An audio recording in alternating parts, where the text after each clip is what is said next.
പിതാവിനും പുത്രനും പരിശുദ്ധാത്മാവിനും സ്തുതി, ആദ്യം തന്നെ നിർണ്ണയിക്കും തന്നെ. ആമേൻ. ഈ മഴ എന്ന ഈ ശുശ്രൂഷയിലേക്ക് ഏവർക്കും സ്വാഗതം.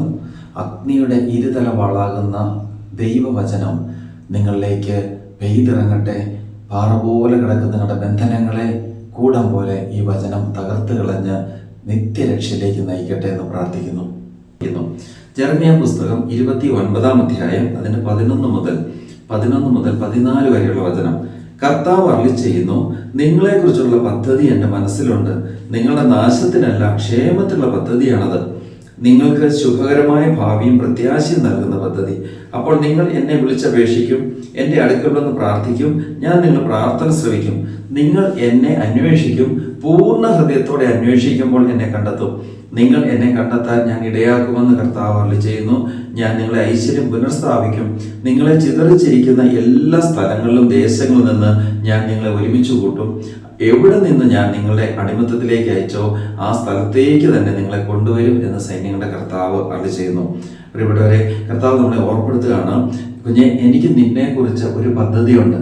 അത് നാശത്തിനല്ല, നിന്നെ നശിപ്പിച്ച് കളയാനുള്ള പദ്ധതിയല്ല, നിന്റെ ക്ഷേമത്തിനുള്ള പദ്ധതിയാണ്.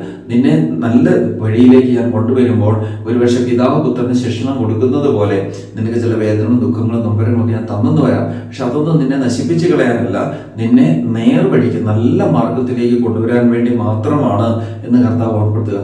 എല്ലാവിധ പാപവും തിന്മയും മ്ലേച്ഛതയും അശുദ്ധിയും നിന്റെ ജീവിതത്തിൽ നിന്ന് മാറിക്കഴിയുമ്പോൾ ഞാൻ വീണ്ടും നിന്നെ പണിതുയർത്തും. നിന്നെ ഞാൻ പണിതുയർത്തി എവിടെ നിന്നാണോ നിന്നെ ചിതറിച്ച് കളഞ്ഞത് ആ സ്ഥലത്തേക്ക് തന്നെ ഞാൻ നിന്നെ തിരിച്ചു കൊണ്ടുവരും. നീ എവിടെ നിന്നാണോ അടിമത്തത്തിലേക്ക് പോയത് ആ സ്ഥലത്ത് നിന്നെ മോചിപ്പിച്ച് കൊണ്ടുവരുമെന്ന് സൈന്യങ്ങളുടെ ദൈവമായ കർത്താവ് അരുളിച്ചെയ്യുന്നു. അപ്പോൾ പ്രിയപ്പെട്ടവരെ, നമ്മുടെ ജീവിതത്തിൽ പാപവും തിന്മയും മ്ലേച്ഛതയും അശുദ്ധിയും ഒക്കെ എവിടെ കിടക്കുന്നുണ്ടോ അതിനെ കണ്ടുപിടിച്ച് തിരുത്താൻ നമുക്ക് ശ്രമിക്കാം. എന്നിട്ട് ഈ കർത്താവിലേക്ക് തിരിച്ചു വരാം. ഒരിക്കലും കർത്താവ് ഈ സഹനവും വേദനയും തുമ്പരവും തന്നത് നാശത്തിലേക്കല്ല, നമ്മളെ തകർക്കാൻ വേണ്ടിയല്ല എന്ന കാര്യം ഓർപ്പെടുത്തുന്നു. ജെറമ്യാ 30-8 വചനം. സൈന്യങ്ങളുടെ കർത്താവ് പോലെ ചെയ്യുന്നു, അന്ന് ഞാൻ അവരുടെ കഴുത്തിലെ നുകം തകർക്കും, കെട്ടുകൾ പൊട്ടിക്കും, വിദേശികൾ അവരെ അടിമകളാക്കുകയില്ല. അപ്പോൾ നമ്മുടെ കഴുത്തിലെ കെട്ടുകൾ പൊട്ടിക്കുകയും നുകങ്ങൾ, സാത്താൻ്റെ നുകങ്ങൾ അടിമത്തത്തിൽ നമ്മൾ തകർത്തുകയും ചെയ്യുന്നത് കർത്താവായ യേശു ക്രിസ്തുവാണ്. അപ്പോൾ ഓർക്കണം, ദൈവത്തിൽ നമ്മളെക്കുറിച്ച് വ്യക്തമായ ഒരു പദ്ധതിയുണ്ട്. അത് നാശത്തിനുള്ളതല്ല, നശിപ്പിച്ച് കളയാനുള്ളതല്ല, രക്ഷിക്കാനുള്ള പദ്ധതിയാണ്. കാരണം ദൈവം നമ്മുടെ സ്വന്തം അപ്പനാണ്, നമ്മുടെ കർത്താവിൻ്റെ കുഞ്ഞാണ്. അപ്പോൾ സ്വന്തം കുഞ്ഞിനെ ഒരിക്കലും നശിപ്പിച്ച് കളയാൻ ഒരപ്പന് കഴിയില്ല എന്നുള്ള കാര്യം ഓർക്കുക. കർത്താവ് എല്ലാവരെയും അനുഗ്രഹിക്കട്ടെ.